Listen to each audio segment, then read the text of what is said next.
Welcome to the Foundations of Freedom with Jerome Huyler. A strong, vigorous economy runs on a division of labor. While some produce the goods, others provide the services we, the people, need and want. But behind everything we do, our work, our businesses, our daily lives, are the political decisions our leaders make in our name. Since we elect the men and women who write the laws that create the conditions in which we all prosper or perish, we all need to be fully informed political participants. The silent majority can no longer afford to remain silent. One of the most valuable services a free people require is the clarification of complex social, economic, and political ideas. Other media platforms offer biting commentary on the hot-button headlines of the day. This podcast service will explore the underlying causes of and the effective cures for what ails us. And this nation is ailing. Ultimately, to preserve the American dream, we will have to retrieve the principles that made that dream possible. But there are more pressing issues and concrete decisions to consider. So please stay tuned.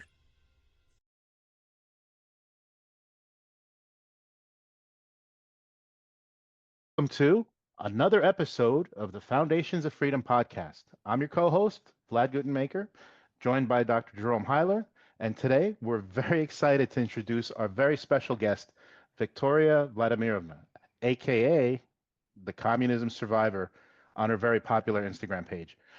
Victoria brings a very powerful personal story, especially for me, growing up in the Soviet Union, building a business here in America, and speaking very passionately about politics, culture, and freedom on her Instagram page.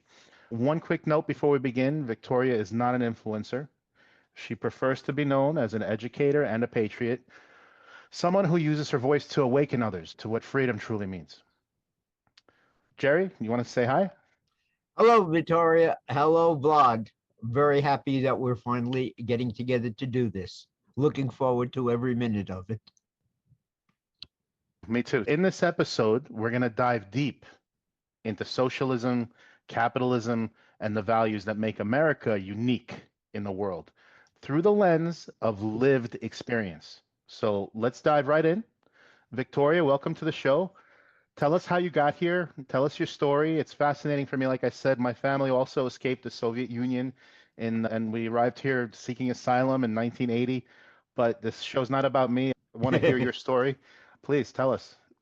Thank you, Vlad. Thank you, Jerome, for having me on. I very much appreciate it. I'm excited to be here. My story is probably familiar to you, Vlad, because I'm sure your story is exactly the same and is the same for many Russian, or rather I would say Soviet immigrants who came over here during that time, the 60s, 70s, and early 80s, to the United States, seeking freedom, seeking a better life, seeking to get out of the Soviet Union and communism, the thumb of communism, where we had no hope, no opportunities, and life was really just marked by misery and, to some degree, I would say slavery to the state.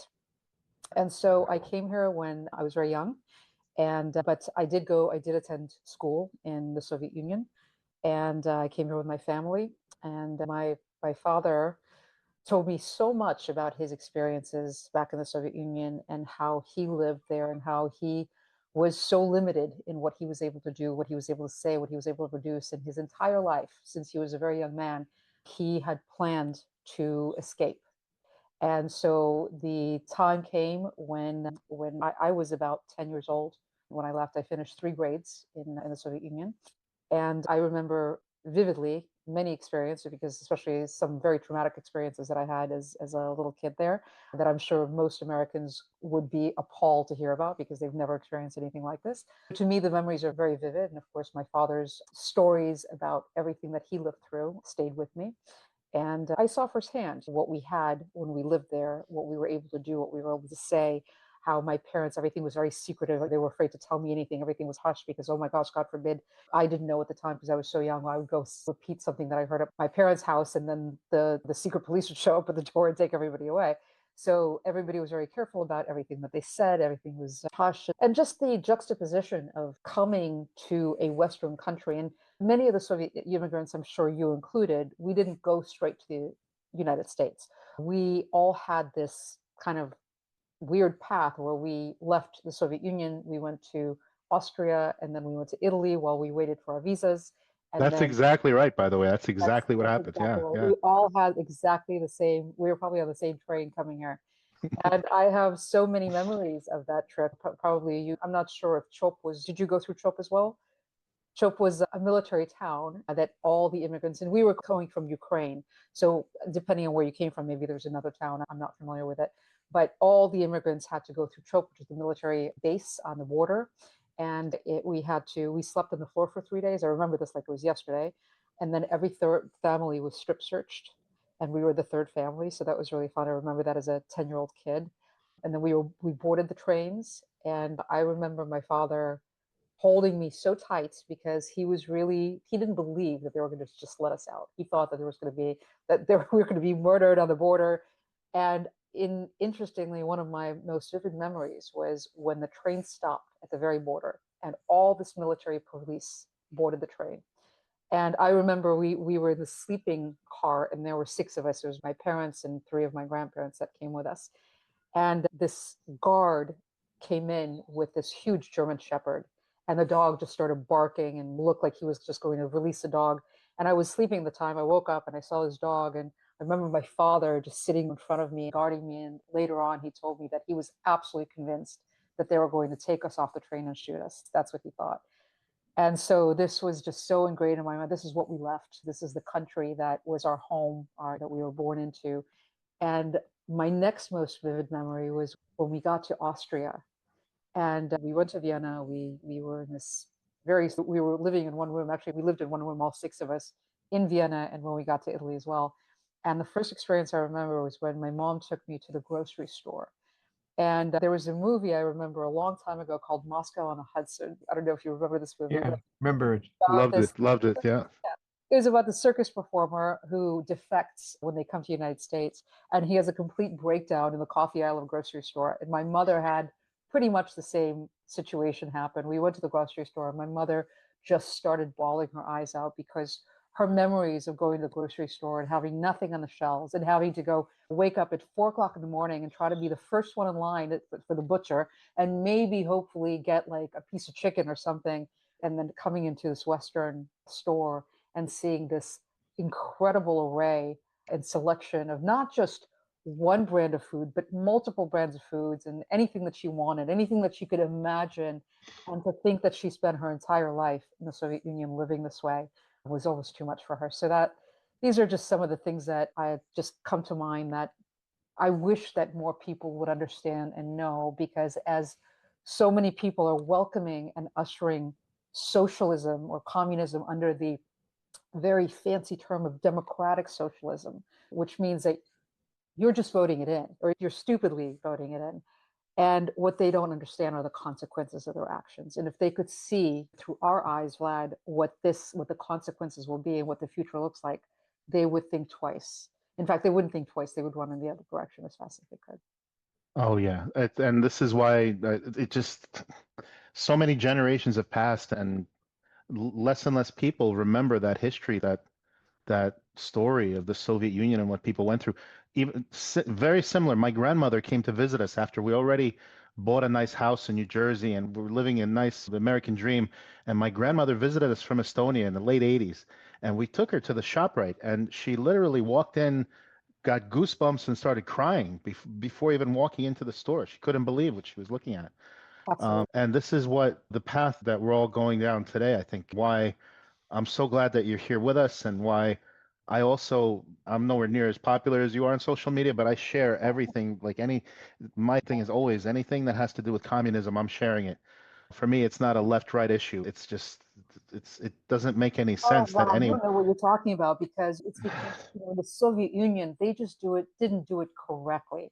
Yeah, exactly. Yeah. We've all heard this. Neither did many other countries. Now, all the years that I was teaching at Seton Hall University in New Jersey, my best students, and I was teaching intellectual history, moral philosophy, political philosophy, and in class after class, the students who came not from the Soviet Union, but from Central America and South America, from Cuba, from Mexico, they're the ones who shared stories like you just told and who appreciated the country. Not so much my American students, but any student who came here from Cuba, who came here from Venezuela, Nicaragua especially, they understood what this country had to offer and what was completely different from the experience they had in their birth There's countries. a world of difference. As a professor, you know this. There's a world of difference between theory and practice. And you have all these professors now, right? And I know that we're probably going to get into this at some point later. But one of the worst things to ever happen to America is that we have completely lost control of our education system. And you have all these leftist professors, which are a preponderance of teachers at these, especially at the elite university level, which is really scary because we are putting out our future generation of leaders in these places. And you have all these leftists who have never practically lived in communism. They just say, and by the way, when I was a kid, I remember asking my mom, like, why do we need money? Why can't we just go into a store and take whatever we need? But I was a child. I didn't get it then. Today, we have adults spouting the same insanity, right? So because there's so many, I'm not even going to get into why we can't, because I would hope that most of the audience that is listening to this understands the economic principles of what we of supply and demand and why we can't have unlimited supply to unlimited people and why we have to work for a living, et cetera, et cetera. But the fact that these professors are teaching the next generation of leaders this insanity, which has failed in every single place it's ever been tried, and they're still pushing this failed ideology forward through these ideas of, oh, it's better for the common man, or we're helping people who are poor, this can lift people out of poverty. Socialism has never lifted people out of poverty. The only system that has always lifted people out of poverty is capitalism. And if you look at what capitalism has done in every single country, look at China, where they went from, clearly they're still a communist country because it's a totalitarian state, but look at when they've introduced some economic capitalist principles. Look at the level of living in that country, right? And then look at any communist country, Cuba, Venezuela, what have you, and look at the way they're living, right? Look at Hong Kong compared to China. Just look at the skyline. That's all you have to know. Yeah, in I think it was episode 11, I discussed exactly why socialism can't work, why it fails every time it's tried. A lot of people understand that socialism has failed, but nobody explains, I haven't heard from others, an explanation of exactly why socialism fails. And the reason is it's at war with human nature. Human nature says that an individual will work if he or she can't keep the rewards of his or her labor. That's what socialism doesn't permit. So that the question that always arises is, why should I, a working age, able-bodied individual, work to support working age, able-bodied individuals who simply don't want to work, and so rely on the dole, on government assistance? That's why socialism can't work, because sooner or later, every hardworking individual will say, what the hell am I working for if I can't enjoy the benefits of my labor? Jerome, I think you just touched on the crux of it. And interestingly enough, my father wrote a couple of books on collectivism. And his first book is called Nature versus Man. It's on Amazon, by the way, for those of you who want to read it. But we're going to add the links to that at the end of the show. Yeah, that's exactly the point of his book, was that socialism and communism are incongruent with human nature. And if you look at the natural world, there is no species, there's nothing in the natural world that can possibly that you can point to that has equality, because equality is incongruent with nature. If you think of Darwinism, if you think of how species become better, right? It's through competition, it's through evolution. And we have, to some degree, I think, stunted evolution completely. And by supporting people who add nothing to society, add nothing to themselves, and just live off the government teat. And of course, governments, in order to continue to be elected, they promise all of these goodies to these people who do nothing for society because they want their votes. And so our system begins to flop to the left and it begins to fail. And that's what we're seeing in the United States, right? We're moving further and further left, and the left, the Democrats of today, are completely different from the Democrats of 20 years ago. And it keeps moving further and further left to the point where it's unrecognizable, right? You have the Squad, you have actual socialists and communists. Look at what's happening in New York. Zoran Mamdani, right? Close to home for you guys and for me, because we are New Yorkers, right? And so we have an avowed socialist, democratic socialist. I think he really is a communist. Democratic socialist is just a fancy way of saying it. And an Islamist who is leading in the polls. And why do you suppose that is? Because you have all of these brainwashed children who have now grown up and become adults and who think that this person who's never had experience running anything but probably his toilet is now promising them all these goodies that he will never be able to deliver on.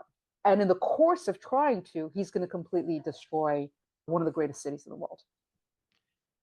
We can agree on that, but there is another slice of the pie, and that is the Republicans, I'm afraid, have not been much better.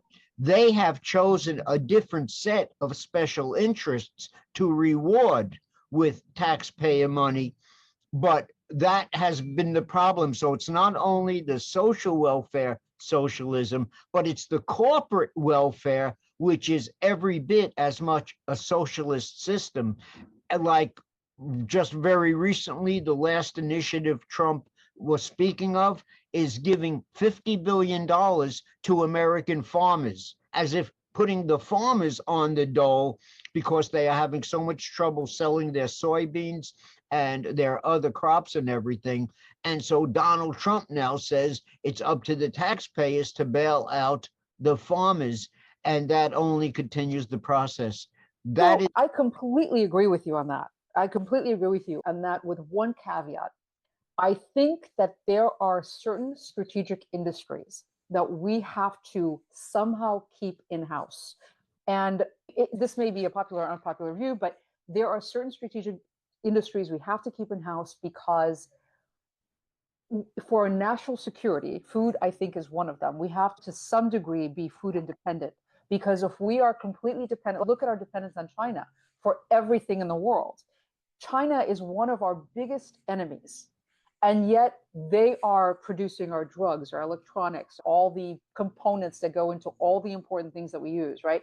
And so if we have an altercation, which we do often probably behind the scenes, they could completely cut off everything for us and leave us completely without electronics, without anything that we need. Victoria, that is exactly right. But the reason China got such a stranglehold over our consumer goods and everything else and steel and whatnot is because our tax policy pushed American corporations overseas. They outsourced everything because the labor costs of producing Nike sneakers in China is nothing like the labor costs here, on top of the taxes and all of the regulations. So all Trump has to do is cut taxes like he wants to do as quickly as he can get Congress to pass a bill, and reduce the regulations and close the regulatory agencies that impede capitalist progress, and we would again have all the pharmaceuticals, and we're about to have that. He now claims that he's expecting $17 trillion in new investment, and the great big beautiful bill gives 100% expensing, which was another impediment to producing things in the United States. Government doesn't have to subsidize corporations. All government has to do is cut taxes, cut regulations, get out of the way, and the companies will come back to America. I agree with you. I think that one that is easier said than done, because he's fighting tooth and nail with the Democrats because that's not what they want to do. That's not their platform. The second part of it is, no matter how much we cut taxes, no matter how much whatever we do here, I don't believe that we're going to be able to compete with China on a cost basis. Because first of all, China is a totalitarian state. They can dictate their employees' labor costs, or their labor costs, where we can't because it's a market system. They have cheaper everything. Plus, they have, because they're a totalitarian state, they're not driven by short-term profits and losses like our American companies are. So they can decide that they're going to undercut American companies for a period of 10 years and take losses. They don't care. But in the long term, they can put companies out of business, right? So I think that when you consider that, I think we have to be very careful the way that we look at them, because there's so many things that they can do to undercut us. And I think tariffs are, as unpopular as they are, in places like China, I think they're necessary, because they are playing the long game, something that we can't do because we're in a short-term system, because our shareholders, our voters, every part of American life is looking at short-term results, whereas China is playing the long-term game. And that is a very different strategy. Okay, So, you make some very good points, Victoria, but Vlad, I think you can help me here on this. How about robotics, hydraulics, AI, all of the technological advances that are coming online very rapidly? Do you believe that can compensate for the cheap labor costs of making things in China? We can make them here, but make them with robotics. They are even building houses, beautiful homes with robotics. You don't have construction workers anymore. We're not going to need any truck drivers and bus drivers in about 5 years. Vlad, you sent me the email about that. The gentleman who believes that 97% of jobs will be replaced. The introduction of AI, can that make it very possible to produce goods in the United States to compete with a slave society like China? it certainly can. That brings a whole host of other problems, right? Because what are we going to do with all the people who are going to lose their jobs? And this is unfortunately where Elon Musk comes into play, and he said something that was very unpopular, and he got a lot of hate for it because people just don't understand, because he's such a forward thinker. But he said, we at some point we're going to have a minimum, what is it called? The minimum living wage, whatever. The minimum living wage, that Yeah, we're going to have it, because AI is going to make a lot of people unemployed. Honestly, like I think about it going forward, and I really think about how are we going to do this. There's some movie that I just saw, a very futuristic movie, that basically talked about just that people in the future, all the jobs are going to be taken by AI. And what are we going to do? We're going to lay in some room with our headsets on. And that is that's going to be the new definition of bread and circuses, right? To keep the population occupied so that we are not causing trouble in the streets when we're sitting idle with nothing to do. It's going to be a strange new world. It's going to be Well, if I could add to that, I think one thing, because I'm very much all in on AI right now, that's something I'm using and helping others to use to make a living as well, to improve their living anyway. I think what I always tell people is, when Henry Ford came up with the gas-powered automobile, if you would have asked people back then what they really wanted, they would have said faster horses. So when he came up with the automobile, it was a transformation in industry, right? Yes. That it created more jobs than it eliminated. There were many people that took care of horses that maybe went out of business, that made horse saddles and horseshoes and Buggy whips.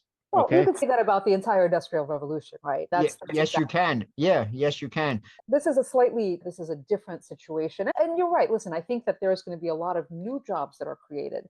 But I wonder, how do you think that it's going to take over a lot of different things, and there's going to be a lot of people still unemployed? Because I think that it's going to create opportunities for entrepreneurs, for people who know code and systems and things like that. But I think that in terms of the labor market, we're going to have robots doing everything.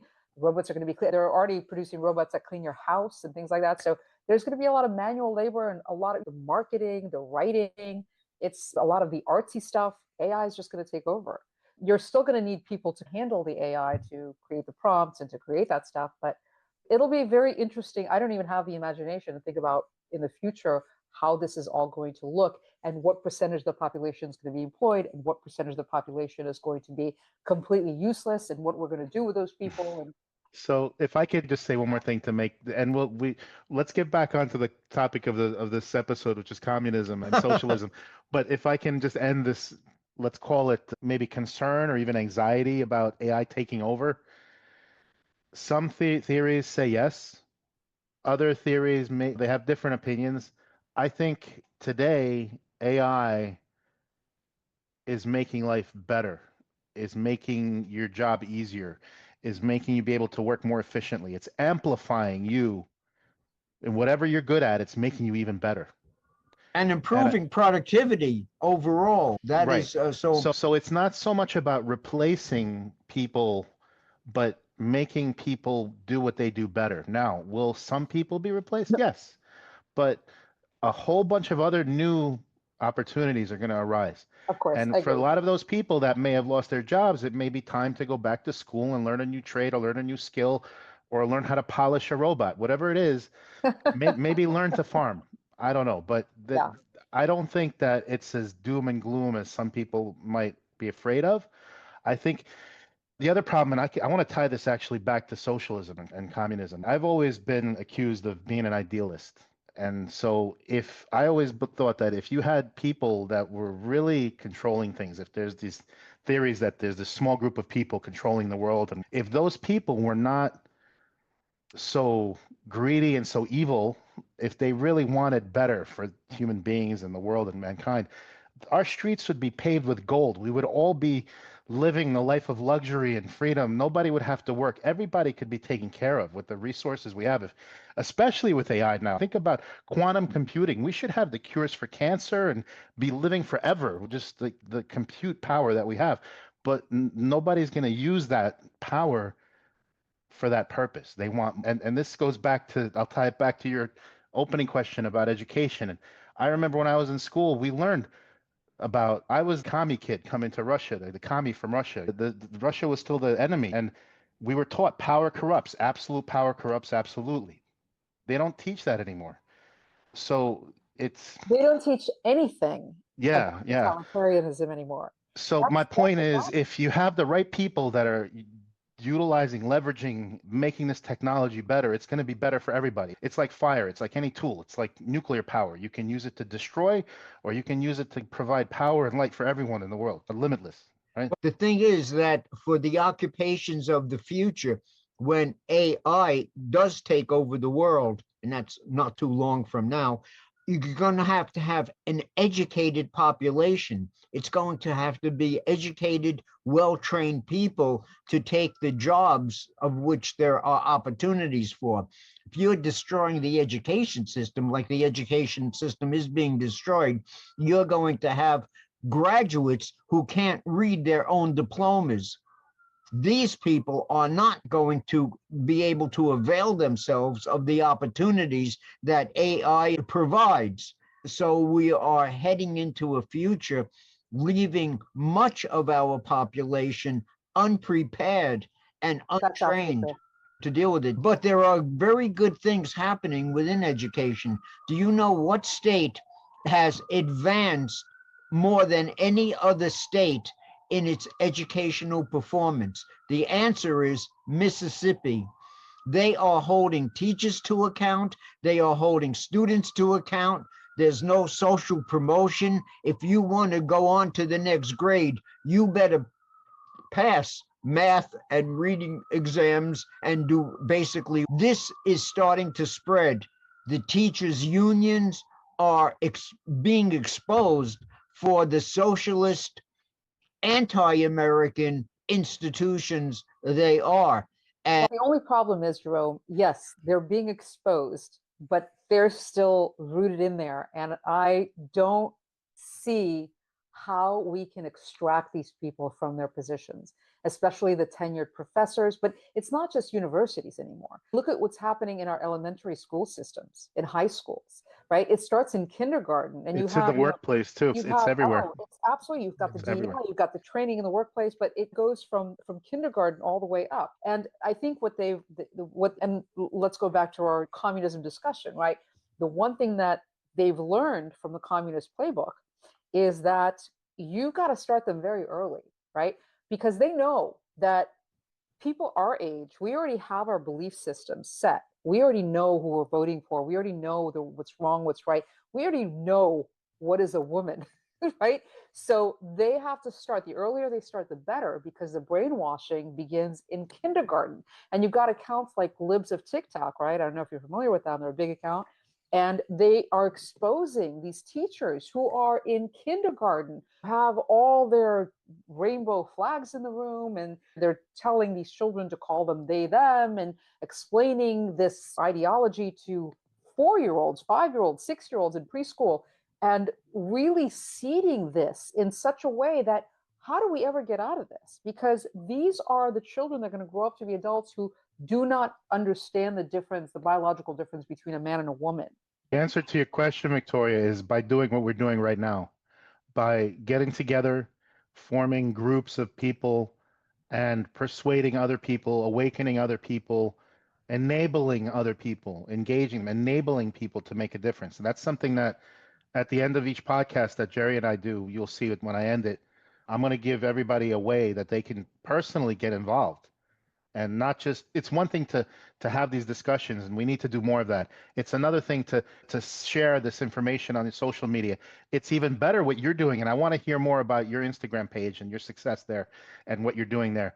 But it's another thing to do something, not just get mad and get upset and complain, but do something. And I think I want to touch how. on what you just said, because I think what you said is so incredibly important. People talk about the silent majority. Oh, the majority of people don't believe this. Oh, the majority of people don't. They know what a woman is. Oh, It's the majority of people, BS, yeah. Let me tell you something. I think it was Brigitte Gabriel who said, the majority of Germans were not Nazis. They did not agree with the fascist They ideology. didn't even know. They were in shock when there were no TVs or cameras or anything back then. And yet they completely took over Germany and tried to take over Europe and the world, really. And so the silent majority doesn't even count. They have no impact on the social constructs, on politics or anything, because they are silent. And what the left has done so effectively was instill fear in the population by canceling, ridiculing, shaming, bullying, which, by the way, shooting their most popular spokespeople. Political correctness and cancel culture is they're what took away the virtue of independence from generations of school children and college students. They did better than the KGB would have done. People are now putting these constraints on themselves. They're afraid to speak out. I have a kid in college, and I'm not going to talk about that for him, but I'll tell you, it's amazing that people, especially college kids, are afraid to say a word because they're policing each other just like they did in the Soviet Union. Every apartment building had 1 or 2 KGB spies in there who kept their ear outside your door, and God forbid you said anything wrong about the government or anything else, you would disappear. KGB. And now we're doing the same thing in our colleges, in our workplaces, where you have these people who are listening to every word that you say and reporting you to HR or to... And they will come after you. Yeah, they'll try to get you fired. They'll try to ruin your reputation. Absolutely. No, they do it just by disenfranchising you, abandoning you. If you dare say you like capitalism or you support Donald Trump, you lose all your friends. Marriages run to divorce. Fiancés break up their relationship over political differences. And And so, now they're even saying now they're canceling spouses and children of yeah, people who said something. So yeah, this is not new, by the way. This is straight out of the Soviet playbook because they perfected this sure thing. it is. Sure it is. But there's just to push back a little. We have made enormous progress. This country does not agree with women participating in men's athletics. That is a losing battle for the Democrats, first of all. Second of all, we don't hear today, like we did 3, 4, 5 years ago, about critical race theory. Americans down home know that we are not a racist society, that we've made enormous progress in race relations over the last 2 or 3 generations. You don't even hear about DEI, diversity, equity, and inclusion, so much anymore. That is now passe. The Democrats can't push that. And ESG, environmental social governance, is also something that is losing its foothold on Americans, especially with Trump, especially with the disaster that the windmill and solar power have proved for, I mean, talk especially about New Jersey. subsidizing industries. Of course, those Yeah. industries wouldn't Yeah. exist without subsidization. But let me tell you something. Those things are not especially because of Donald Trump. They are because of Donald Trump.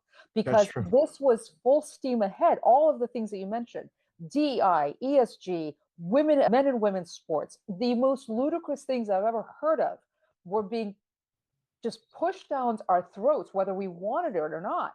And if we didn't want it, you were a bigot. And if you didn't want it, you were canceled and the mob came after you. And it is because we were lucky enough to have Donald Trump in office that this insanity was paused. And I say paused because let me tell you something. If conservatives don't win, you can have your, and this is a whole different conversation because there's so many people who like, and this I just don't understand because it's such an immature way to look at politics and life in general, because you can't have any single politician, much less politician, your friend, your spouse, anybody, be 100% right 100% of the time as far as you're concerned. And people have these standards for politicians where, oh, yes, I love Donald Trump. He's the best. Oh my God, I'm so happy. Oh, he did something. He did this. Forget it. I wish I hadn't voted for him. So he does one thing, and all of a sudden people are up in arms and they're regretting their vote, which is just the most immature, illogical, silly way to look at things. By the way, let me continue on a thread that I'm developing. I think about the silent majority a little different. I believe it's the silent majority that has it in their power to rescue this country from oblivion. That the thing that people like us must do is reach out to more and more Americans. I am hoping that on November 4th, 50% of eligible voters come out to the polls in New York City. Then Mamdani doesn't win the election. Maybe Cuomo, maybe even Curtis Sliwa. But if 50% of the people vote, because normally about 18 to 22% of eligible voters actually take the trouble to vote in off-year elections. I saw some statistic a while ago, I don't remember how long ago, but in New York City specifically, I think it said that somewhere the number of people voted, the percentage of New Yorkers voting was only around 10%, which blew my mind, right? So you have so many apathetic, and by the way, I agree with you. The only thing that could save this country is the silent majority. Waking up. But they have to stop being silent. They actually have to, there has to be a fire lit under their butt. They have to understand that their personal environment is going to change. Their life is going to change. Their children's life is going to change if they do not do something. What can do that is crisis. Crisis is the catalyst of change. Once, and I've been saying this since I wrote my very first essay, which was called "The Majority Can No Longer Afford to Remain Silent." That was published in 1976. Boy, was I mistaken.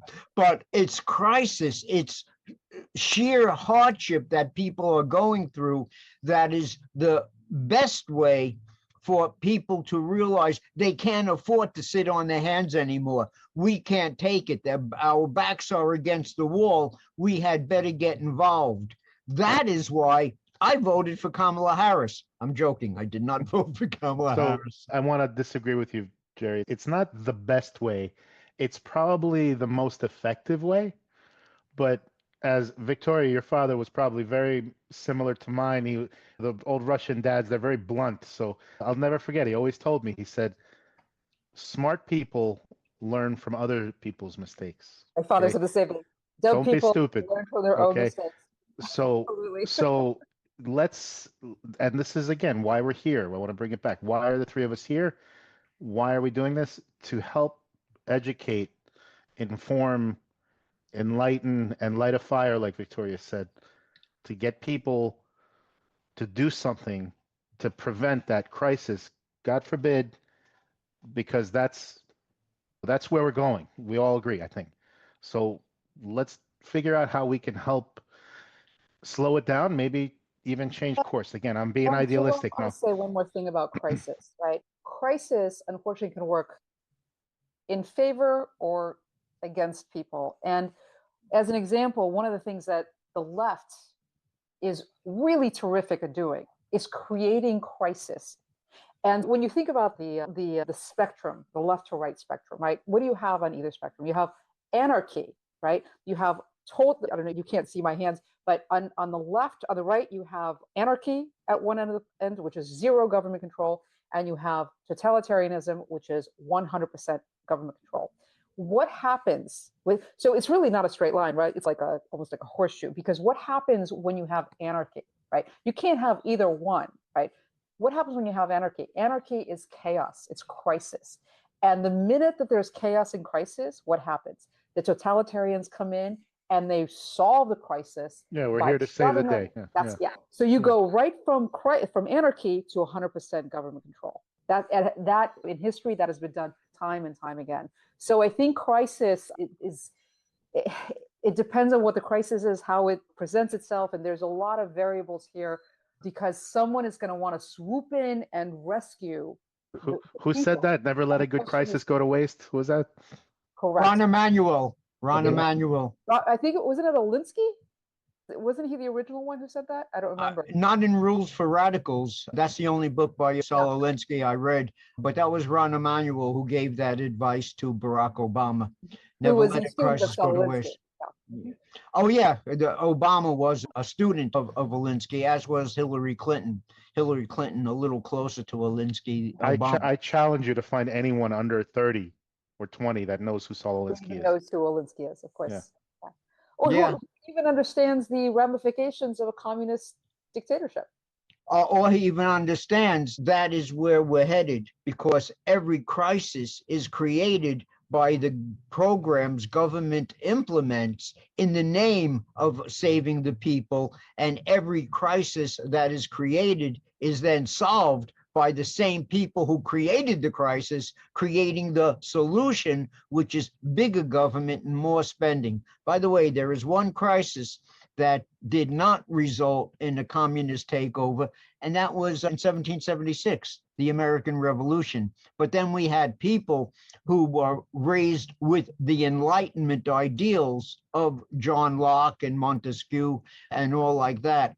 And we don't have anything like that today. What we have, as you said, Victoria, is corrupt collectivists in the Ivy League colleges, and everything goes downhill from the Ivy League. They are the people who write the books, get on the interviews, give speeches, attend conferences. They affect the next generation of rank and file college professors who then teach the next generation of middle school, high school, elementary school teachers. By the way, and that's where it goes. I also saw a statistic. They had ranked all these different schools, elite universities, in terms of what percentage of their professors are liberal versus conservative. And it was off the charts. And I don't remember the exact 94%. 94% is what I hear. I think Harvard was like 98%, right? Yeah. So where's all these people screaming diversity is our strength, right? Who are talking about the most shallow part of people because they're looking at the outside, right? Color, but they're not looking at diversity of thought, which is the crux of diversity. I could have much more in common with somebody who's a conservative, who's, I would say, libertarian, right? Who, I don't care what country they come from, I don't care what color they are, I don't care what language they speak. And they know that, right? And that is why they are the collectors of minorities, because they have this failed ideology that they know that people who do well will never buy into. So that is why they have to seek out what they call oppressed, but really they're not oppressed. They're I don't know. Spoiled rotten. That's what they are.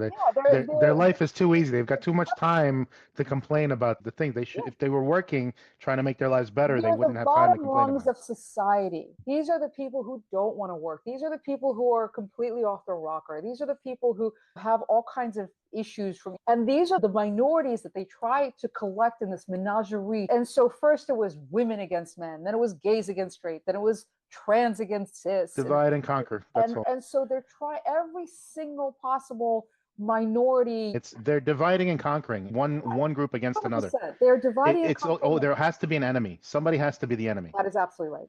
And that's why now it's about the oppressor, the oppressed, the colonialists versus the colonizers versus the colonized. And so it's always something new. It's always new terminology, but if you're a small to mid-sized HVAC company and you're frustrated that your website and your Google business profile are not bringing in enough leads to you and your sales team, we'll fix that fast. With more and more people using ChatGPT and other AI tools for search, when someone asks, what's the best HVAC pro near me? We make sure your business is recommended and shows up first. In 3 to 6 months, you will have unstoppable local visibility. And if your traffic does not increase by at least 20% in the next 60 to 90 days, we will keep working for free until it does. When your site is built for both AI and voice search, you win everywhere.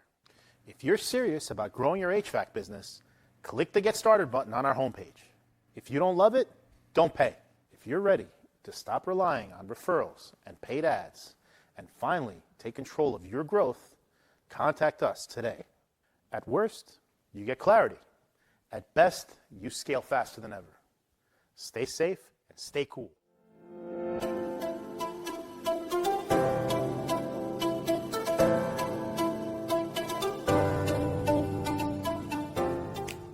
In the Soviet Union, in the 1917 revolution, what was it? It was the working class, the proletariat against the bourgeoisie. Okay, that was it. But that was in America, that was never enough because we didn't have the poverty that totalitarianism brought. And they knew that economics would never work. Socialism, communism would never work in the United States because people were too well off. So they decided to do cultural Marxism instead. And by the way, it was brilliantly executed and brilliantly conceived, right? Because instead of, if you replace all these terms, black, white, cis, trans, gay, straight, women, men, all of these terms with the working class, the proletariat, and the bourgeoisie, you'll see that it's the exact same philosophy, the same ideology. It's just the terms that have been changed to appeal to this country that never had economic problems until the Democrats took hold and choked all the surplus out of us. Again, I have to add this. From all of my many years of research and my study of every panic and depression in the country's history, what actually took place is that the failure of corporate welfare, the long succession of boom and bust business cycles caused not by free market activities, but by corporate welfare policies alone created the need and demand for social welfare reform. So actually, it was the socialism of corporate welfare that created the crashes that led to demands for social welfare reform. So that today, what I consider to be social welfare, an effort-free wonderland of stigmatized indigence. That's the trap that every person on social welfare falls into. And the reason was that it was during the crashes, especially the Great Depression, that writers spoke of the need for government to help the ordinary people because capitalism doesn't work. There were depressions in 1837, 1857, 1873, 1893, 1907, and then came the Great Depression. And it was at these times of crisis that the Democratic Party rose to demand social welfare programs to make up for all the chaos and poverty that corporate welfare programs continued. And that is going on today. As I mentioned, $50 billion Trump wants to give the farmers, buying 10% of Intel stocks, the government just did, and getting closer. And the rare metals, we are investing in companies that are mining for rare metals. That's more corporate welfare. And it invites corruption and invites the very kind of quote unquote businessmen who seek favoritism, and their lobbyists go to Washington to get more and more aid. Well, I until want that to touch on the happens. lobbying industry. In my opinion, lobbying should be absolutely illegal. Absolutely. That's the solution. There's absolutely no reason why we should allow people to lobby for anything inside the U.S. government. I think Robin Williams had the skit where he said, "Make the politicians wear the jacket with their logos, with the logos, so that everybody knows who it's they're basically getting money from." legalized bribery. That's exactly what it is. Because Exactly. how do these politicians come in making whatever $150,000 a year? You've got a bartender like AOC who's $7 million now. and all of a sudden she's a millionaire. How did that Yeah. happen on her? What does she make? $150,000 a year, something around there. I can't remember. I don't remember the salaries I learned in social studies class back in like 8th grade. But whatever it is, it's certainly not enough to make her a millionaire. Where is this coming from? Right? Yeah. Here's the principle. Here's the principle, Victoria and Vlad. If all are created equal, none are entitled to anything someone else has to pay for.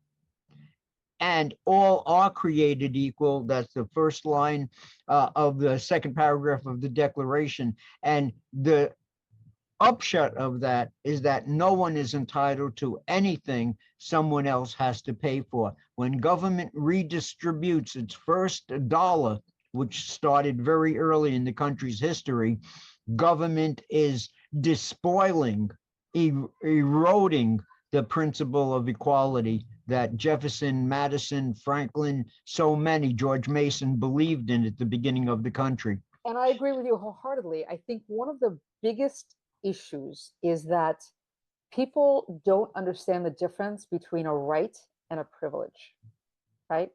So you have all these people screaming, healthcare is a right. The problem is, if it's a right, that means that people should be working and giving you healthcare for free. So what about their right to earn a living? What about their right not to be enslaved by your right? So your right doesn't, if it enslaves someone else, if they have to work for free to give you something, that is no longer a right. And again, that is something that is not taught in the schools. And that's why it's so easy for you, oh, healthcare is a right, housing is a right, all these things are rights, but who's going to be producing them for you? Blank out, as Ayn Rand said. That's exactly it. And yet, Americans realize that a lot of the special interest legislation, the activities of lobbyists, is a corruption of democracy, a corruption of our Republican system. That is where I think we could get many people on our side to realize they are paying the price in terms of skyrocketing taxes for all the money government is giving out. Now, Social Security is a special case. It's very difficult in today's culture to argue for an elimination of Social Security, but it's much less difficult to argue for elimination of corporate welfare, of lobbying, that is a movement I would love to see, because that would really lead to steep reductions of public spending. So And with Jerry, it, you mentioned 1776 previously, and we were talking about statistics, and I wanted to point out, and correct me if I'm wrong, but I believe the number is there were 3% of the patriots that made it possible for us to be living in this country today. The other 97% of the people that lived here were happy to be ruled by Britain. in the same sense, Vlad, that 3% of the Democrats control the whole Democratic Party. You can count them on one Okay. hand. Okay. So AOC, yeah, you're right. So now my point is that there were 3% of the people, the patriots, that made it possible for us to be living in this country today. And you're talking about this 3% of Democrats. I think there are much more than 3% of people in this country that want a better life, that want the American dream. And I agree with you wholeheartedly, because I think that when you look at the common person, they don't understand politics. They don't care about politics. And by the way, I want to full disclosure, I was one of those people for probably through the end of my 20s. I couldn't care less about politics. It was boring. I was Same more here. Yeah. yeah, I was into It wasn't going cool. out. It What's that? wasn't cool. It wasn't No, it cool. wasn't cool. It was something Yeah. nerds did. It was Yeah. certainly and all it did was cause acrimony with your friends and a breakup in your exactly. marriage. What Who are needs you it? taught? What are you taught immediately?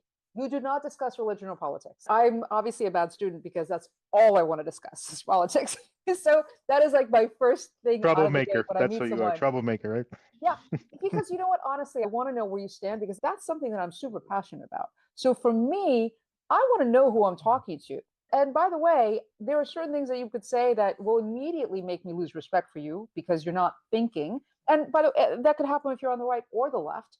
And I know who I want to surround myself with, right? And it's not necessarily an echo chamber because I have lots of friends on the left, but I want to surround myself with thinking people who So will elevate tell my. us about that. Victoria, tell us about that. So you've created a following on Instagram. I came across your post by accident and I was immediately clicked follow and I follow every one of your posts and I love it. I try to spread them when I can. Tell us about how that started because I know a little bit about the story. I know you never intended it to be where it is today, right?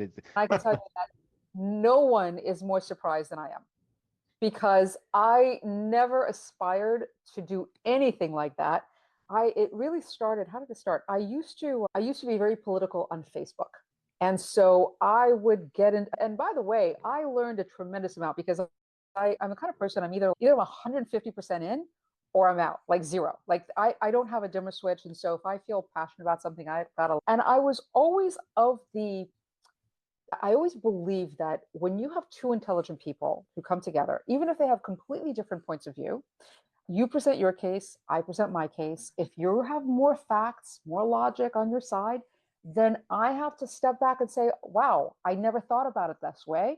Let me take it away or think about it, or you're right, or it changes the way you think when you have two intelligent people get together. And so this was growing up, like my father's an intellectual. He taught me how to critically think, how to analyze things. This was my upbringing my entire life. And so and we would debate things. And so this is how I thought most people were.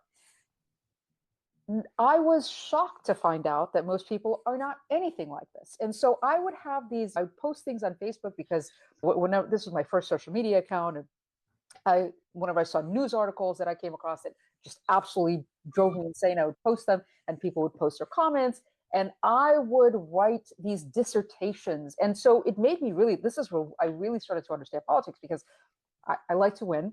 So I did all this research. I would write this incredible response. And on Facebook, there's no word limit, which gave me full reign to do this. And people would respond back with I don't want to swear on your podcast, but basically middle finger or racist or this or that, the other. And I was just stunned because I was like, how can you read what I wrote, the brilliance that I came up with, and say this? Like, how do you not have a retort? How do you not? And so it really it became so frustrating for me to be there and to have these one-sided conversations. And I lost so many friends during the course of this, which, by the way, I don't even mind that because these were not my friends. If you disown me over my political beliefs, like I I am in tune with people's souls. I love them, who they are, their character. I love to debate. And by the way, I'll debate politically, whoever you are, but that will never change how I feel about a human being. Whereas this was a deciding factor for them, and they canceled me, defriended me, whatever they were. And to them, I say, good riddance. Thank you. I love when the trash takes itself out. And so that was fine. We called my friend circle, which is fine. But it just left me very frustrated with this one-sided thing. And I said, you know what? I'm done with Facebook. I'm just going to go on Instagram and do some anonymous little account. I'm going to post what I post. I don't care who follows me. This is what catharsis. This is all it was for me, catharsis. And lo and behold, it seemed like it just started growing, and people. Yeah. And I think my approach and Vlad, you could probably understand that coming from a communist country, especially as a kid, you have a lot of defense mechanisms that kick in, because it's a very difficult life, right? You're torn from the only home that you know, and you are brought to a completely different country where there's a different language, different culture, and you have to somehow assimilate without having any idea how you're going to do it. Kids are making fun of you in school, and it's a difficult process. And I got myself in trouble in various ways. And I would say that my childhood is marked with a lot of trauma and difficult experiences. 100%. You and have the to way fight. and the way that I always got through it, everybody has different coping mechanisms. Mine was humor. And so I developed a sense of humor where I laugh at everything. Whatever how hard it is, I laugh at it. So it was that, I think maybe it was that combination of bringing them in with my sense of humor and keep them with my political posts. I don't know what it was, but it really caught on, and people started following and so on. And so here we are, 121,000 followers later, which probably would be a lot more if Instagram did not delete 3 of my past accounts and still hold hostage with limiting my views and such, even to this day. It's amazing. It's yeah. amazing. So we're gonna add the link to that Instagram page at the end of this podcast, so people could come and follow. Right. And this is great. This is what I mean. It's people like you. It's people like Jerry that you guys. We're making a difference. That's the point. We need to. If we do nothing, then nothing's going to happen. So I don't believe anybody that says that it's hopeless, that it's pointless, that the AI is taking over. That's it. Life is over. No, I'm not going down like that.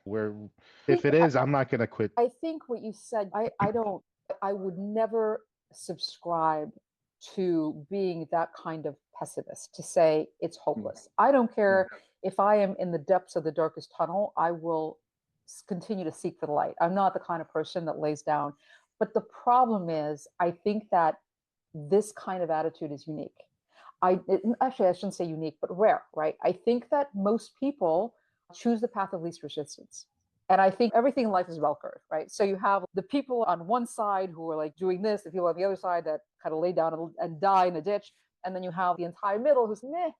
And I think this is where we find ourselves. And I think this is part of the problem, because you don't have a lot of people who are the leaders of this movement, who are trying to, and we're trying to get people to get out of their comfort zone and to come forward and to speak out and to be an activist in their own right. It doesn't matter Make if you're a an difference. activist with 121,000 followers, or you're an activist in your circle around you, with your family or with your group of friends, because you have to influence others in order to get anywhere, in order to get anything that you want. And I think that people are, again, because we're told, do not discuss politics, do not discuss religion with people, because they're such divisive topics. You might offend them. Yeah. But You they might get into an don't have argument. to be divisive topics, because if intelligent people get together and they can debate civilly with facts instead of insults, with information, with logic instead of emotions, right? Then we could come forward and have an incredible society. And by the way, when you have people who disagree, that just makes you better, because it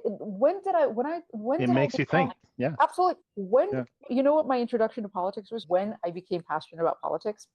Because through my 20s, my father tried to get me passionate about politics. I remember when I was in college, he asked me one day, and he said, "So, are you Democrat or Republican?" And I said, Dad, of course I'm a Democrat. How could you possibly be a Republican? And by the way, I'm pretty sure I didn't know what the difference was at the time. So he was like, "Okay, why are you Democrat?" And I was like, if I have to explain it to you. And I walked out. And the reason, of course, I said that was because I had no idea. And this is exactly what goes on today. These are the people that call you racist. These are the people who say, I don't even want to talk to you because you voted for Trump. because they cannot support their argument, just like I couldn't support it then. And so what happened is I met my husband, who was very politically active, and he was very passionate about politics, and he started challenging on some things. And of course, I don't like to lose, as I mentioned before. And so I had to go away and I had to win my argument. So I retreated and I did all this research and I came back strong. And the more we got into these debates, the more passionate I became about politics. Like, I knew my position. I knew I was anti-communism always, but I certainly didn't have anything to support myself with. I certainly couldn't put it into terms or a debate. And so that's how it started with me. Just my will to win these debates with him. That's awesome. And that's very rare.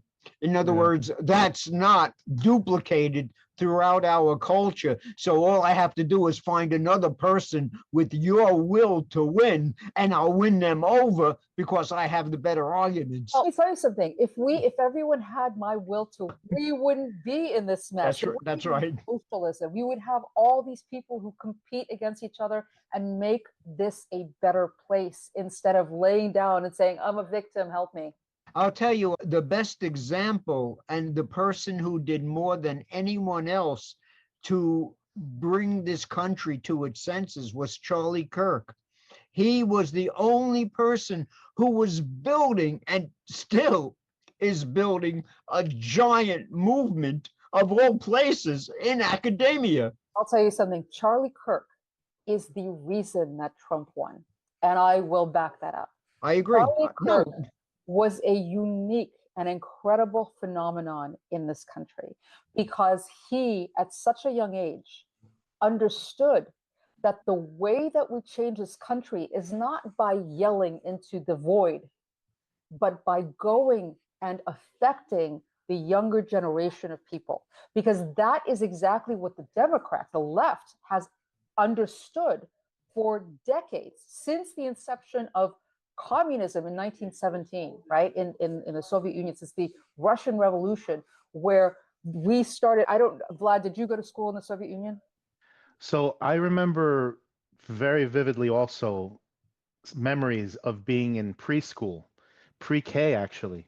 We escaped when I was 6 years old. This was in 1980, and I did very well. I'll tell you what I remember. In first grade, at the end of first grade, I will never forget this. And this goes back to what I was saying about Charlie Kirk and the education system and affecting the younger generations. When I was in first grade, at the end of first grade, the teacher asked the class, if you had a choice between Lenin and your parents, which would you choose? And I was a very good student. So of course I raised my hand and I said, Lenin. It wasn't even a second thought in my head. This is what programmed into my head because Lenin and the Communist Party was our religion. It was above all else. And that is what we as young little communist pioneers, Octoberites, I was an Octoberite back then, that is what we were brainwashed to believe and understand from that very young age. So Charlie Kirk understood the damage that was being done at these universities and probably even before that. And that is why he started coming to college campuses and making a tremendous difference, because when these students went to debate with him, they saw this man, and he was a master debater. He must have had a photographic memory. The guy was absolutely brilliant. His ability to, I think I have a pretty good sense of history, things like that, but his ability to bring up dates and times and names and events and books was unprecedented. Charlie Kirk was a constant reader. Every time you saw him, he was reading something, learning more. Absolutely. He was an incredible human being. He was an incredible debater, and he was making a difference. And what put Trump over the top, surprisingly, was Gen Z.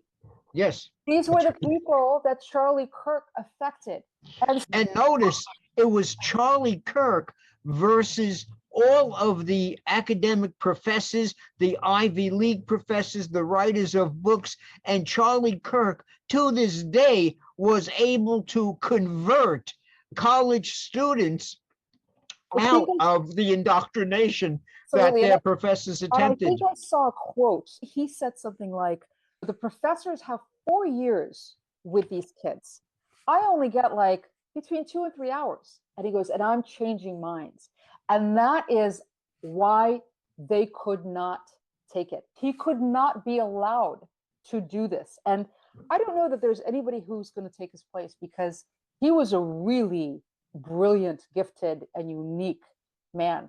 That's who right. was really able to debate in such a civil way. He never insulted anyone. He just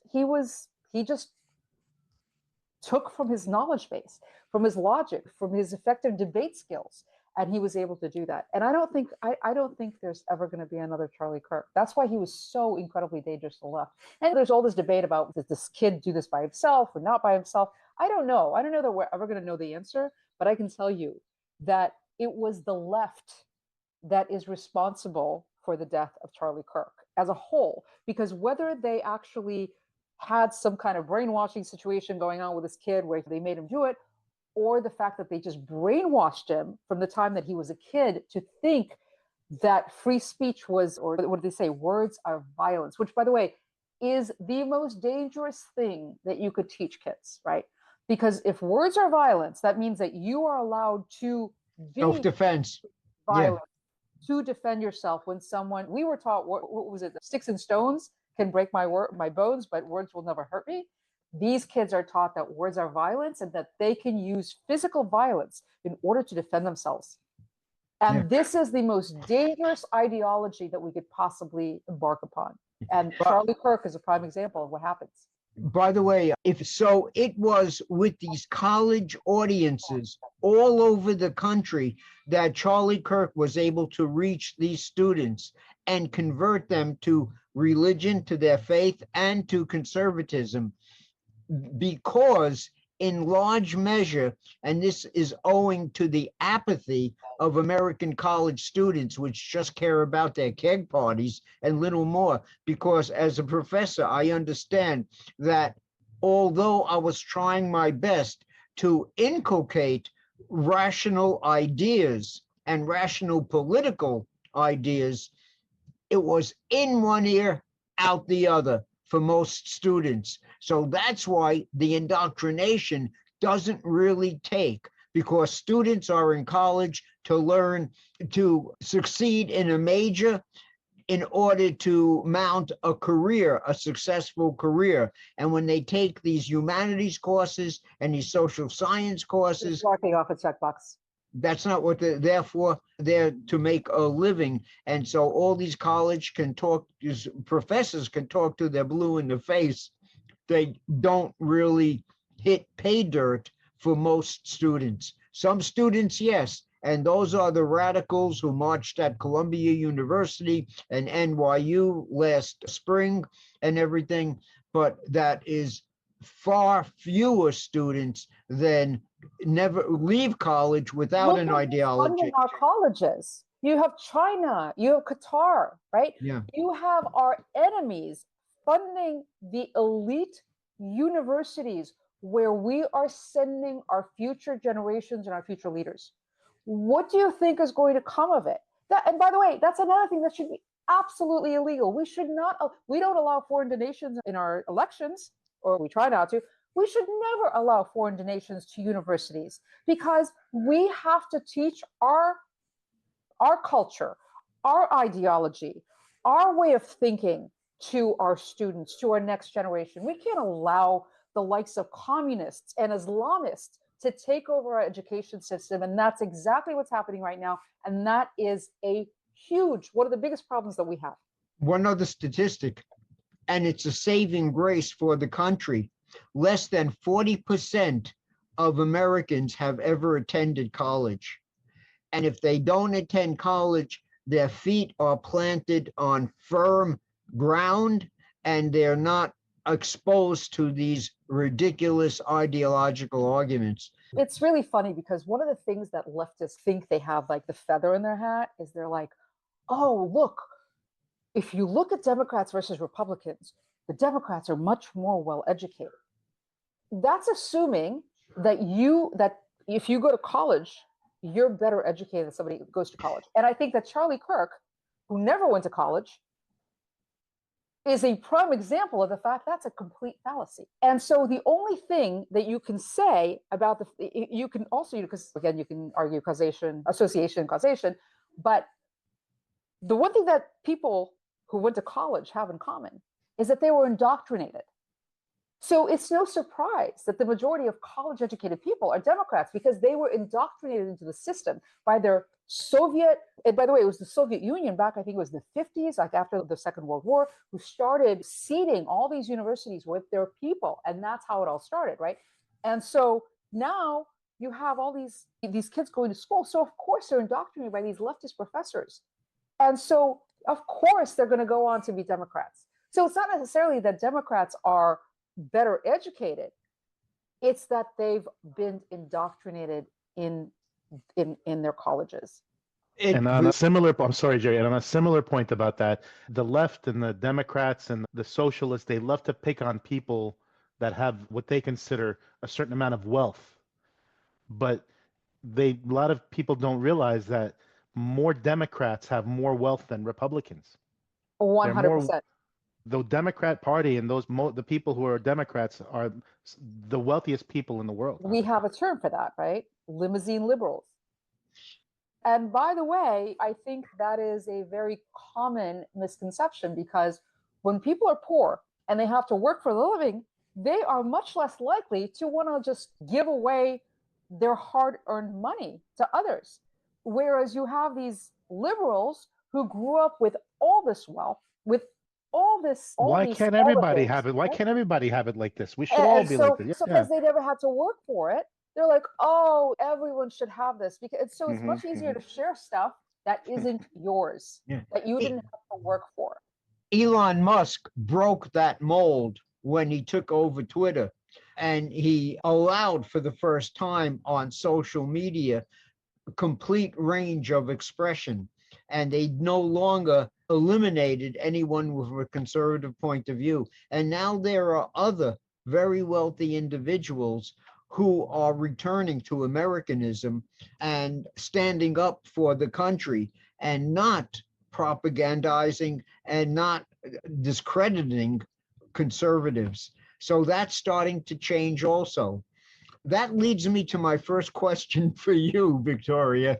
Are you optimistic or pessimistic about the future? That's a tough question. It is. And I'll tell you why. It's tough for me. I am by nature an optimist.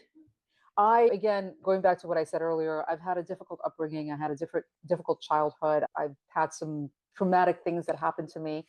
And not being an optimist was not a choice, because I had to be an optimist in order to get through it, to see the other side, and to go forward. So I am by nature an optimist. So I'm not the kind of person that lays down. I'm not the kind of person that gives up. I fight. And so when it comes to me and my own ability, I'm very optimistic about what can happen. Unfortunately, I can be a little bit pessimistic about the future of this country and the world because, or at least I think we're in for some dark times. I don't know what's going to happen in the future, but I think there may be some dark times ahead. And I think that it's very difficult because we have had a reprieve for 4 years, right? Trump is elected. All these, as we talked about before, DI and ESG and women and men's sports, or men and women's sports, and all these things, there's a pause on that because sanity has come to the White House and is now proliferated to the loudspeakers of his administration. But we only have 4 years of that. And what happens afterwards, we don't really know. And I think there's a lot of forces at play that I have a slightly different perspective than most people because of my account, because so many people are there. And I really try very hard to read as many comments as I can. Sometimes it's impossible with time constraints. But it gives me a sense of what people are thinking, especially from a conservative point of view. And I'll tell you what worries me right now more than anything else is that there is a very significant splintering within the Conservative Party. And what is it about? It's over Israel and the Jewish people. And I have to tell you that October 7th was a horrific day. Never in my wildest dreams did I think that after such a thing, the world would actually turn against the victims. And what's happened was I truly wonder, because I'll tell you, whatever the strategy was behind October 7th, as brutal and horrible as the day was, I have to give the planners some credit because it was a brilliant strategy. Not only did they succeed in turning the entire world against Israel, but now they're also succeeding in turning the conservative party against each other, with Israel as a center. And I truly believe that all of this anti-Semitic activity, this anti-Israel activity, is funded by Qatar, which is part of the Muslim Brotherhood and Hamas and all that stuff, Iran. And I think that they have unlimited funds to throw at this. And this is in their interest because they want Democrats. They want the left to take over the United States because it will make it easier for them to conquer the West, because the Democrats will not stand in their way, as we've seen. And so I don't know if splintering the conservative movement in the United States was part of the plan, because if that was part of their strategy, holy shit, that is really. Oh, what is it? What is the evidence for the splintering of the conservative I'll movement tell you. over So Israel? I am seeing you have you have players like Candace Owens, Tucker Carlson, Ian Carroll, and a host of other ones who are highly anti-Jewish, anti-Israel. And these are very popular conservative influencers that have huge followings, who have, and we already talked about whether it's the right or the left, you have this portion of the population that's completely brainless, who will just follow along without a single critical thought in their head. And I see this in my comments because the comments are the same. They're literally paste, like copy and paste. And I can even, if I have a pro-Israel post, I can tell you what these people are going to say. They're going to say, oh, you're getting $7,000 for this post. Oh, how much is Netanyahu paying you? And there's a host of other things that they're going to say. So these are not original thoughts. They are literally regurgitating the sound bites of these anti-Israel influencers. Victoria, I'm aware of Candace Owens' views and I'm aware of Tucker Carlson's views. I would say that they are marginalized. There are so many people like Victor Davis Hanson and especially Mark Levin who ridicule Tucker Carlson nightly on his show, and many more people are following Mark Levin than ever. I'm seeing more and more people go the way of Tucker Carlson and Candace Owens, Matt Walsh, and I can't even remember all. I used to follow so many conservative accounts that I was a huge fan of. And I cannot believe that they are spouting Soviet and Nazi anti-Semitic propaganda. This is the same stuff that I grew up with. I remember this stuff. It may be new to American audiences, but I remember this stuff. This is old. This is the stuff that Nazis used to say about the Jews. This is stuff that Soviets used to say about the Jews. It's the same playbook, Victoria. Jerry, it's the same playbook. I was going to say that the reason this is happening now is partial reason. The reason is because there is a lot more anti-Semitism than you could imagine. And a lot of people feel this way. Maybe they don't speak about it openly, but there is a lot out there. They're speaking about it openly now. Vlad, they're speaking about it very openly. When Obama took office, before Obama, nobody openly said, I'm a socialist or communist, ever. And all of a sudden, all the cockroaches came crawling out of the woodwork and they came out of hiding. And now they're proudly declaring that they're socialist and communist and what have you. And now it's the same thing with all under the guise of anti-Zionism, which is really the same thing as anti-Semitism. It's the Jews, they rule the world. It's all their fault. Everything's the Jews' fault. They're controlling the world. They're controlling the media, even though like they're really bad at controlling the media because all the media is against them. But that's not important. The bottom line is that I see this stuff, and I got to tell you, the explosion of Jew hatred that I am seeing now in social media is unbelievable. And I think most people just don't see it because I'm on there every day. So I see it, I watch it. And so the reason I say that it's splintering the conservative movement is because you have these huge influencers who are either going to one side or the other. And so are the people. And so what I suspect is going to happen is that in the next elections, you're going to have conservative politicians who are either pro-Israel or anti-Israel. And people in the primaries vote according to that. Maybe, that's going to be part of it. And then what's going to happen is that one of those people is going to win. And the people who are pro-Israel, and if it's an anti-Israel guy, they're going to sit out. And the people who are anti-Israel and the pro-Israel guy is going to be in, they're going to sit out. So what's going to happen is you're going to have significant portions of the conservative party sit out of the elections because they don't agree with whoever wins the primary on their stance on Israel. That is a great cause for alarm and for pessimism. However, I don't believe Israel will be the most important issue in upcoming elections. I think Trump will be more important. I think the economy will be more important.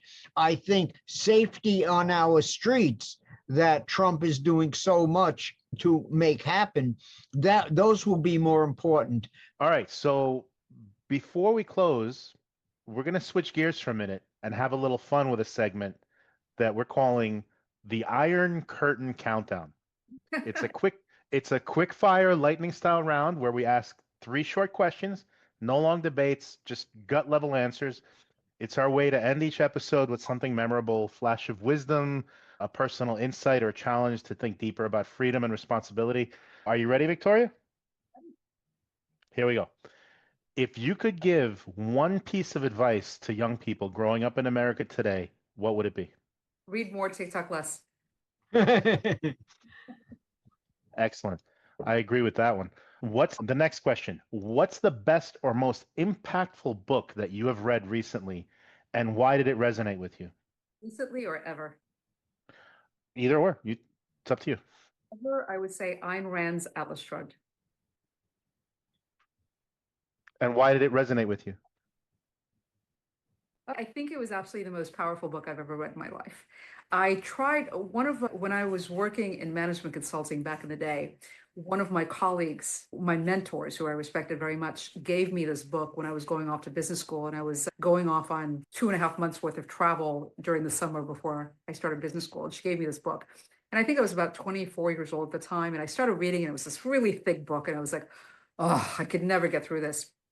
And I started reading, it was a slow read, and I put it down. I didn't open back up. I think I was 29, and I had like a summer of, I don't know, coming of age summer. Maybe I was a little late coming of age, but I'd been reading all this philosophy, and I was like, you know what? I have this really big book that somebody I really respected gave me. I think I should probably read this book. And I started reading this book, and at that point, I really couldn't put it down. I was voraciously, I was going to the office, I was taking lunch, I was sitting on my desk. If you had to say that, if you had to sum it all up into one idea, what was the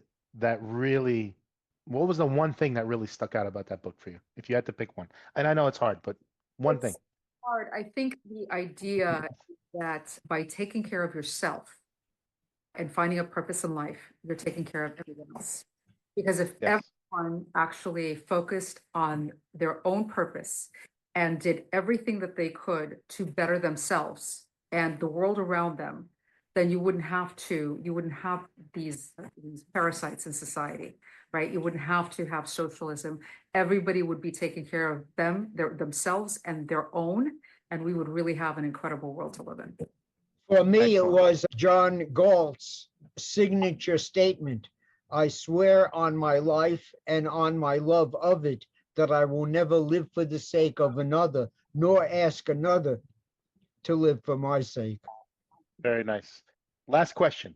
If you could inspire everyone you know to take just one action today or in the near future that would truly and really make a difference for this country, for the USA, what would that be? Your voice. Use your voice. Use your voice. Okay. Be courageous. Use your voice. Don't be afraid. Yeah. Nothing will ever get done. Love it. That's exactly why we do this. So my answer would be engage in a movement to end the welfare state, to dismantle the welfare state brick by brick, to make government what it was meant to be, a protector, not a provider. It's a difficult question to quickly come up with an answer because when you say use your voice, it can be used against you or for you, number one. Number two, my first thought was educate yourself. But the problem is, what kind of education are you going to get? If you're going to go to colleges, you're going to be indoctrinated. So it's difficult. Like when I say educate yourself, means read many different books, hear many different opinions, come up with your own, learn how to critically think. Don't steal the ideas of others and use them as your own. So when I say use your voice to better the nation, use your voice, speak out, even if it's risky, speak out, even if you're afraid, speak out because it matters. It matters not just for you, but for your children, for future generations, for the future of this country, for the future of freedom. Very well said. Love it. Love it. All right. So before we wrap up, I want to highlight today's guest, Victoria, a proud American entrepreneur and educator, using her platform to remind others what freedom really means. As you've seen, or as you've heard, Victoria grew up under the shadow of socialism in the Soviet Union and built her success here in the United States, living proof that free markets and individual liberty still create the greatest opportunities on earth. She continues to share her perspective on politics, personal responsibility, patriotism through her online content. You'll find the links to all of that at the end of this episode, her Instagram page, other resources. If Victoria's story inspired you, share her message. Follow her on Instagram. Share her posts. She's not telling this for attention. She's doing it to wake others up, as you've heard clearly herself articulate, to help others wake up to the dangers of the history that we're repeating and to remind us of what real freedom demands. So, thank you everyone for joining us in today's very eye-opening conversation on what happens when freedom fades and control takes its place. If this episode stirred something in you, if Victoria's story made you think twice about how easily liberty can be lost, don't let that realization pass. Share this episode. Start the conversation with your friends, your family, your colleagues, and anyone else you know about what freedom really means and why preserving it requires more than just words. It requires vigilance.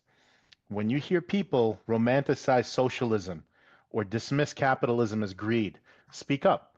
Remind them that free enterprise isn't the enemy of fairness. It's the engine of opportunity. Remind them that equality of outcome always comes at the expense of freedom of choice. Stay alert to what's happening in your schools and your communities and your government and your workplace. Watch which leaders push policies that reward dependence instead of self-reliance. If you see language of fairness, quote unquote fairness, being used to justify control, make your voice heard. Call your representatives. Write to your local officials. Remind them that government's role is to protect liberty, not manage lives. If you want to deepen your understanding of these principles and the principles that built this nation and the lessons history keep trying to teach us, grab Dr. Jerome Huyler's books on Amazon. Grab Victoria's books on Amazon. We'll put all the links at the end of this podcast. They'll give you the philosophical and historical grounding to recognize tyranny when it's disguised as compassion and to defend freedom with clarity and confidence. Be sure to subscribe to our podcast, The Foundations of Freedom, on YouTube, Rumble, and the other channels you'll find at the end of this podcast in our resources section. Every episode is part of an ongoing effort to rebuild civic courage, restore moral clarity, one conversation at a time. Because understanding alone is not enough. Now is the time to act, to speak, to educate, to engage. Freedom endures only when people choose to defend it, boldly, publicly, and unapologetically. When silence reigns, freedom fades. So let's make sure freedom's voice never goes quiet. Value is simple. You either A, give people more of what they like, or B, take away what they don't. That's it. Every business and every smart system runs on those two levers. The real opportunity isn't just about automating more. It's about creating more value for your team, your customers, and your bottom line. AI isn't just about speed. It's about substance. It's the difference between saving time and actually transforming how that time is used. When AI gives people back focus, reduces friction, and turns chaos into clarity, that's where real value lives. Because automation alone is efficiency, value creation is evolution. Ready to uncover where AI can create real value in your business? Book a strategy call at www.thinksky.ai.